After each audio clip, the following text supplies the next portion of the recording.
forget to rate our show and subscribe. Before we begin this podcast, if you or someone you know is in crisis or needs emotional support, there are tools that can help. So get yourself a pen and paper or open a note-taking app on your phone or computer. Feel free to pause this episode while you get yourself ready. The episode starts at 1 minute and 52 seconds. You can call Talk Suicide Canada at 1-833-456-4566. You can text 45645, which is coming in the fall of 2023. In Canada, you can also call 988, the Kids Help Phone at 1-800-668-6868. The Trans Lifeline in Canada is 1-877-330-6366. And in the United States, 1-877-565-8860, or call 911. You are not alone, and you do not have to be alone. I would like to honor and recognize the traditional and unceded territories of the Katzie, Kwantlen, and Semiahmoo nations on whose territory I live, work, and play.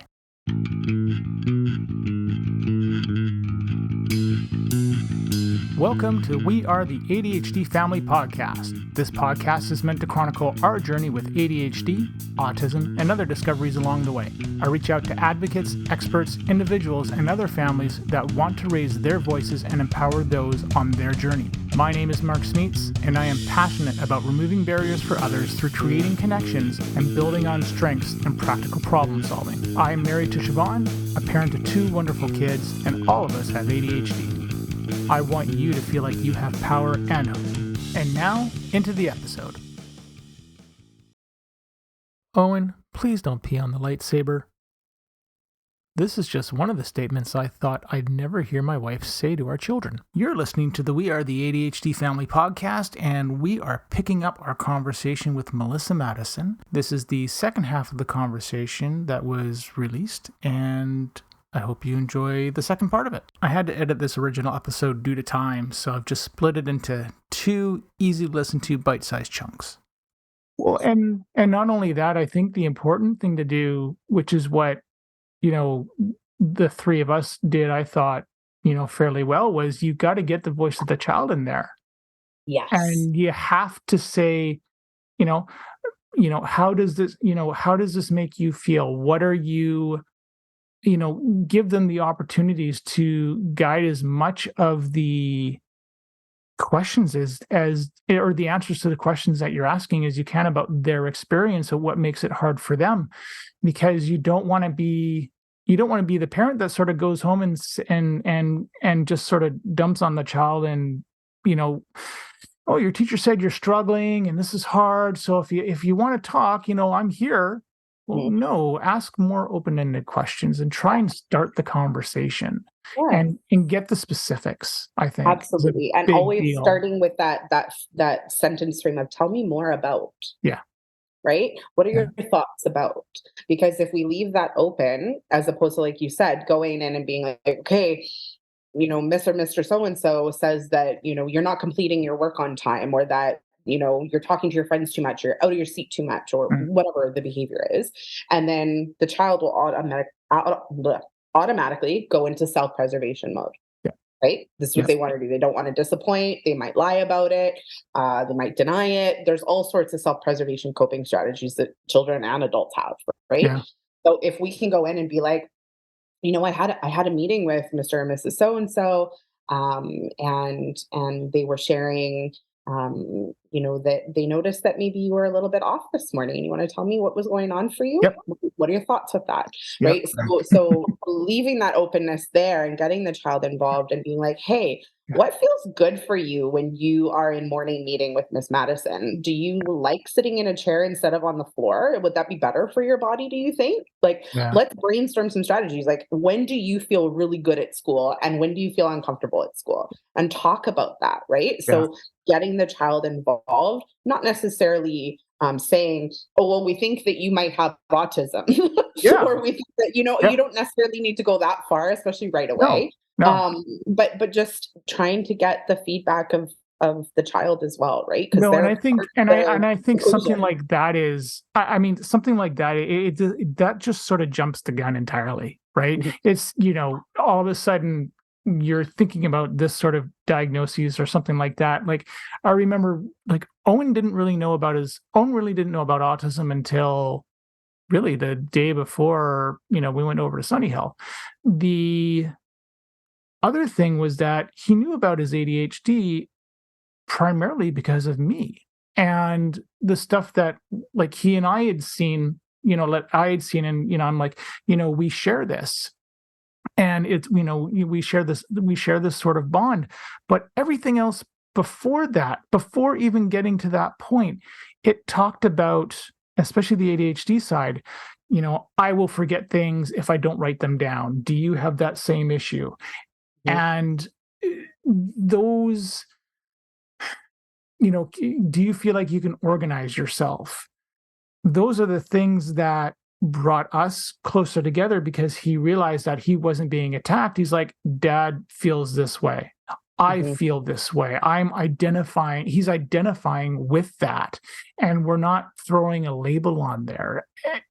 So it's much better. It's much easier to sit there and I think approach a subject like that, because it isn't about, as much as it is about the diagnosis, it isn't about the diagnosis. It's So about validating and normalizing the experience. yeah.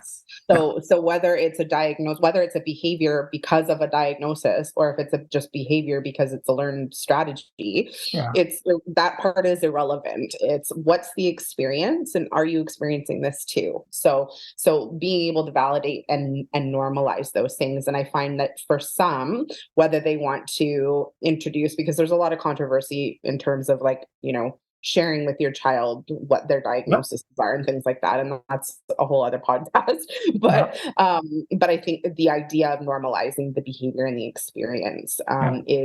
can provide so much relief for a child, as well as parents too. When you're like, I don't know why my kid keeps X, Y, and Z, and you're like, oh my gosh, that's because Yeah. the ADHD and the way that the brain is wired, and so you're like, oh, okay, so now I don't have to discipline or punish my child for this behavior. No. Now I know that this is a behavior that needs coaching and needs Yeah. a new strategy Yeah. instead, right? So, Yeah. I remember many years ago, I was teaching grade 2 at a different school than the one that Owen was at. And there was a child that, we were wondering whether there was some ADHD there. And I was so grateful. The parents, were receptive and went ahead with, investigating that.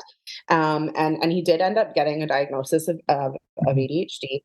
And the mom of that child decided to tell her child that this is Yeah. what it is, and was able to explain it. And I remember her sharing the relief that her child felt, Yeah. knowing that, being driven by a motor and always feeling like he's driving a race car, Yeah. is because of the way his brain is wired, Yeah. and that it's perfectly normal, and that so many other people experience the same things. Yeah. It was like, oh, I don't have to be ashamed of that behavior. I don't have to be worried about getting in trouble for that behavior, or other things, right? It's like, it's knowing, right? Right. It's knowing yourself. There's a relief to having your experience validated and normalized, right? Yeah. And I don't think, and I mean, not that I want to speak for O, but I don't think he has ever felt ashamed per se. I know there's things he gets frustrated with, like, the Mhm. DCD, but at the same time, he doesn't, it's not that he sort of hides from it. And even when I was explaining autism to him, the way that I described it, of that umbrella analogy, where everybody's got an umbrella, and it's everybody's umbrella looks different. These are your unique traits. This is how your brain is wired. And that doesn't make your umbrella any less valid than anybody else's. Mhm. But I'm not going to use a big scary word like autism, right? Mhm. That's not what, and I think that I think those kind of labels and stuff, and because we've got a deficits based medical model, it contributes to those stereotypes and everything else, as opposed to, like you've said before, that strengths based way of looking at something. And there can be, for a lot of people, some really good and very cool things that can come out of it. my ability to sit there and hyper focus on something is fantastic. The fact the time blindness sucks. Not realizing sort of where you are, and it takes a heck of a lot of effort to realize those things. But I don't think he has ever felt the shame, and I don't ever want him to. I just want him to know what his strengths are, where his gaps may be, or what needs to be strengthened, and just working on there. Because when you start to see it like that, you're not saying that you're weak, right? It's not strong versus weak. It's nothing to do with that, which I think is where our society very much is in whether it's marketing products. This will get you all the whatever in the world, just get this product. And you go to Yale and you're supposed to get the smartest kids ever. No, it's not that at all. It's, you're the ones who can take those things apart and understand how their brain works and understand where their gaps and strengths are and what's natural to them. I think that's what you want to drive somebody. And I think that's certainly one of the important things you want for any kid growing up as they get older into an adult. Because I know I look at things now and it's like, I need to get to this point, but I'm at this point. Okay. What do I need to do this? And whether it's realistic or not is a whole other thing. I think we get scared. We get scared of labels a lot, and I feel like that often is a big barrier for parents being open to further testing or assessments that would help kind of figure out some behaviors and things like that. That's often what we get. Well, I don't want my child labeled as ADHD and all that. And it's like, okay, but what you need to understand is that your child getting that diagnosis, okay, so ADHD, I'll just use just because, doesn't do anything within the school system. Like they don't get any kind of designation that comes with that. They don't get funding. They don't get EA time, nothing. But it is put obviously in their file so that the next teacher who gets that child knows that this is something neurodivergent going on and that I am prepared to strategize and to have these certain things in place so that child can succeed in class and reach that full potential and not just cruise on, status quo autopilot. It's about awareness so that your teaching style and your strategies for assessment and behavior management and all those things can be tailored to who's in front of you. And even like, if we were to go as far as getting an autism diagnosis, which does change, you actually things do get funding for it. The system, right? Explaining that having your child, stamped on the forehead with autism in the school system isn't about having a stamp on their forehead so everyone can go autism, autism, autism. It's about going, okay, this is what we've got going on here. These are the supports required so this child can reach their potential. And great, now that we have this, we can actually receive funding for these extra supports. We can make sure that that child is getting the EA support that they deserve, and that they need. And so it's not about that stamp so that child can walk around with it on their forehead every day. It's so that the system can do what it needs to do in order to support that child. So having parents reframe labels is often one of the first steps to having a willingness to be able to explore further assessments and outside agencies for support. Well, and it's the thing about you're saying about, the system does what it needs to do. When I was in grade 2, I was held back in grade 3 a year. And this year was very important for me because Owen's going to grade 4. And it means the world for me because I asked my parents about this, and basically trying to remember everything from youth. Youth is really impossible. I always thought that I struggled in certain areas or whatnot, but I said, why was I held back? And they said, I know they didn't have a good relationship with the principal at the time, which I know was one reason. But the other reason was that I, quote unquote, wasn't mature enough. And I was just like, I'm a 9-year-old kid in grade 3. You want me to be mature? What the hell are you talking about? Yeah. And so that process of being held back, and then for me, it's like I went from a public school to a private school, and it was just like, no, the experience, like the systems, I mean, are totally different, but not knowing and not having those, and not having that sort of definitive answer of what was going on. And I mean, granted, this was back in 85. So this is a long, ridiculous time ago. The knowledge is not what it is now. Would I have wanted the intervention? I don't know. It's really hard to say. It might have been put the kid on medication and then go from there, and who knows where I would have ended up. But to sort of go through that experience, and now my son, and for that matter, my daughter, has the opposite of it, and that pushing forth and that advocating, it's just funny enough, I'm not exactly mad at my parents about it.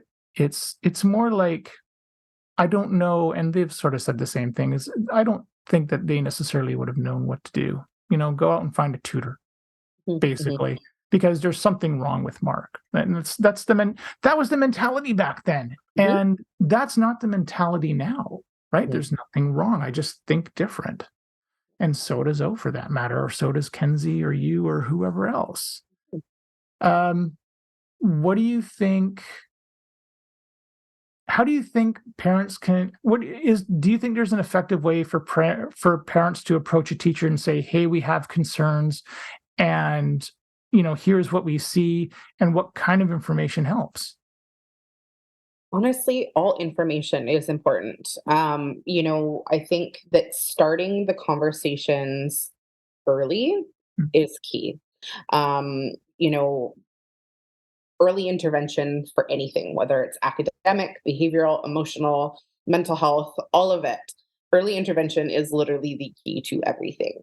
So if you are, keeping observations about your child, to yourself, and not sharing those things with the classroom teacher who's spending a lot of time with that child,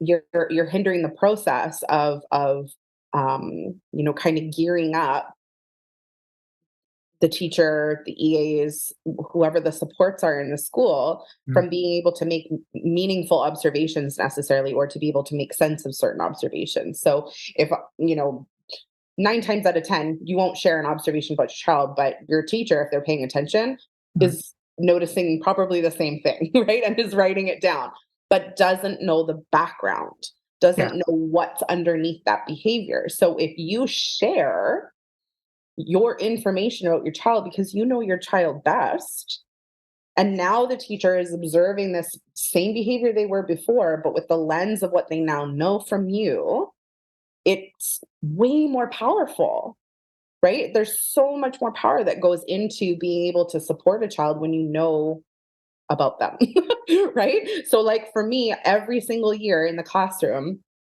I always send out, the in a million words or less, document to parents where they can share anything about their child. I remember it. There's tons of questions that can guide.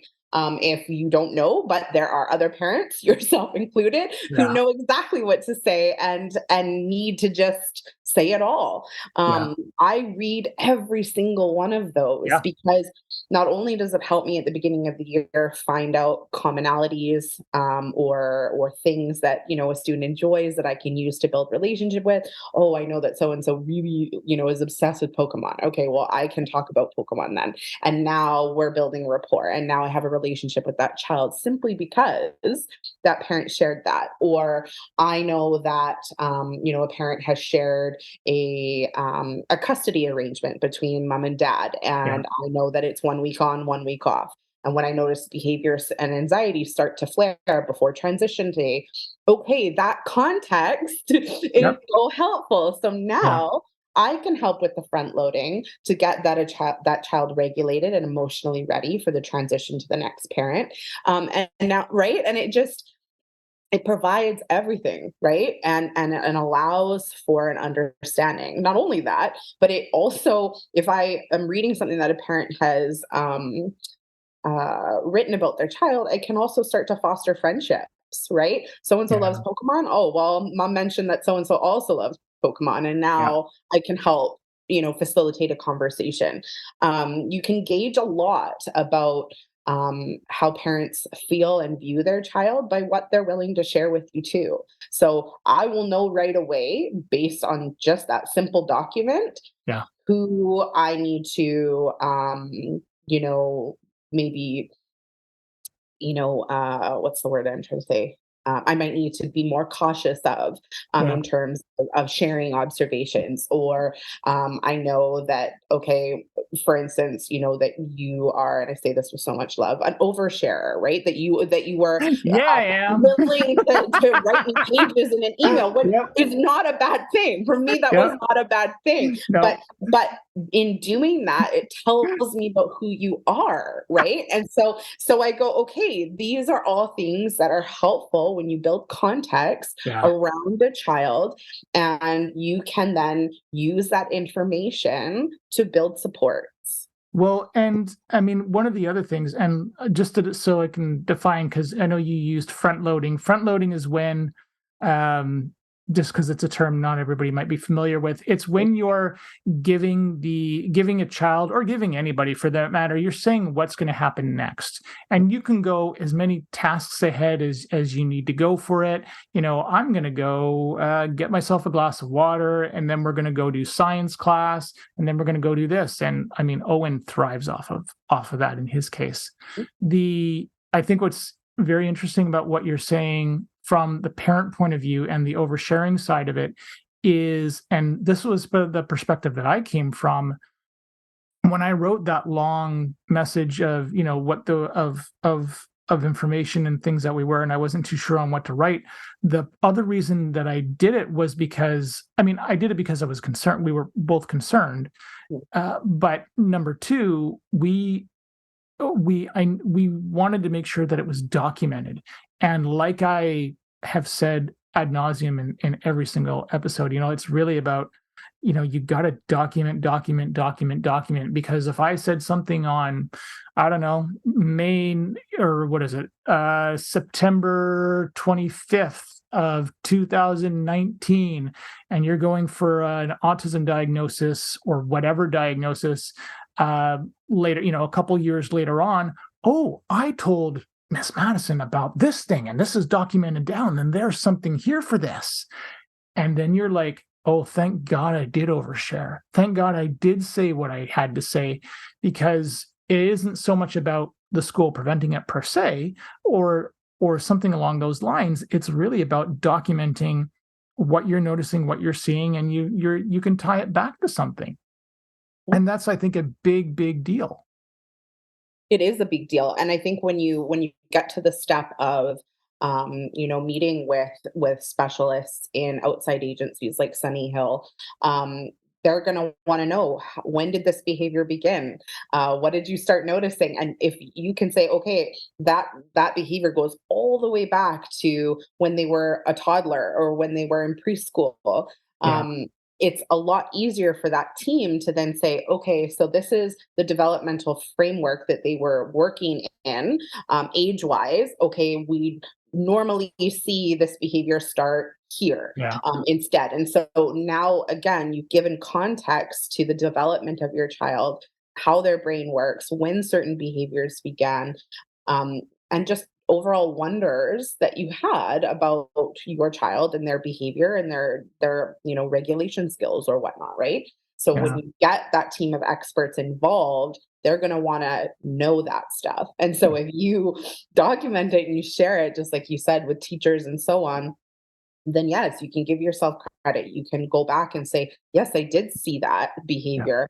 I did mention that behavior, and then we tried the strategy and it didn't work. Or we tried the strategy and it was really successful. So then I Yeah. shared that with the teacher and we started using that. Or, like it just being able Well, to and document. and I remember specifically, that's what you and I were doing, and Siobhan too. It's like, if he gets, I remember saying about the running, if he gets really mad or upset, he may need to go for a run outside, and he just might need to just move out of somewhere else.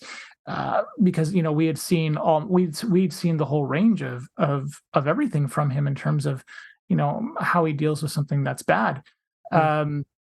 And I think that those kind of things could be not life-saving. I don't know if that's a little too much of an overstatement, but I think it might be the right word, because the child goes back home, they've got that aspect of their day to consider, and they have to unload.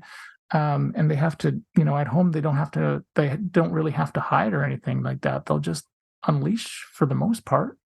And that's a lot of stuff that's, what's the word? That's a lot that can be built up for a kid over a day. A lot. Absolutely. And the opposite can be true, where school ends up becoming the same, Yes. right? Yeah. So And they're perfectly fine at home. And they're perfectly fine at home. And so then you have that to, wonder about as well. So, yeah.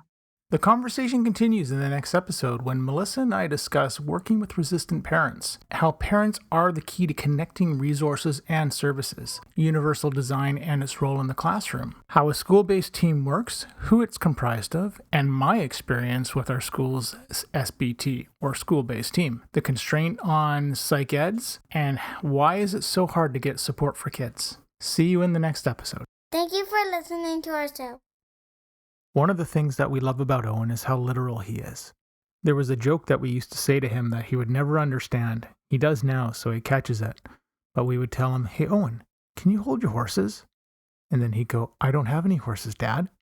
Now when we try to tell him this joke, he just catches us and he's like, "That doesn't work on me anymore." If you're hearing this message, you've reached the end of the episode, and for that, I want to say thank you. I hope you have enjoyed what you've heard and are walking away with newfound knowledge. We are the ADHD Family. See you soon for a new episode. I have 3 things to ask of you. Number 1, if you have any comments, questions, or guest ideas, please leave a comment on the Facebook page. Number 2, please leave us a review on Apple Podcasts or Spotify. It helps people find us.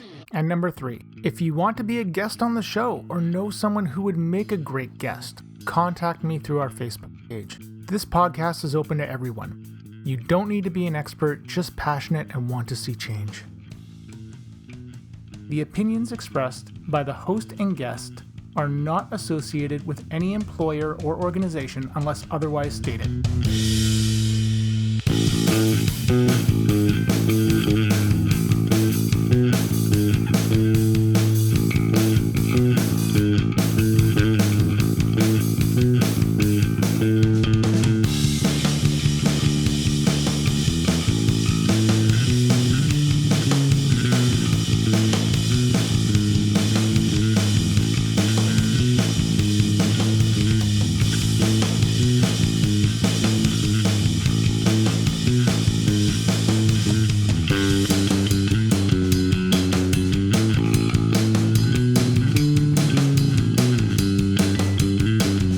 Any medical information on this site and podcast is provided as an information resource only and is not to be used or relied on for any diagnostic or treatment purposes.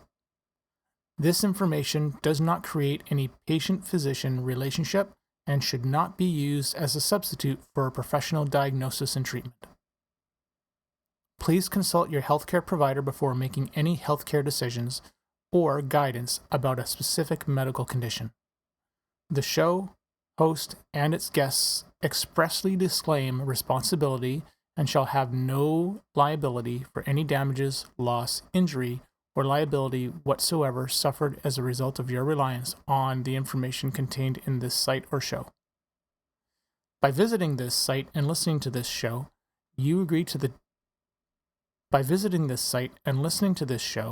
you agree to the terms and conditions, which may from time to time change or be supplemented by the show host.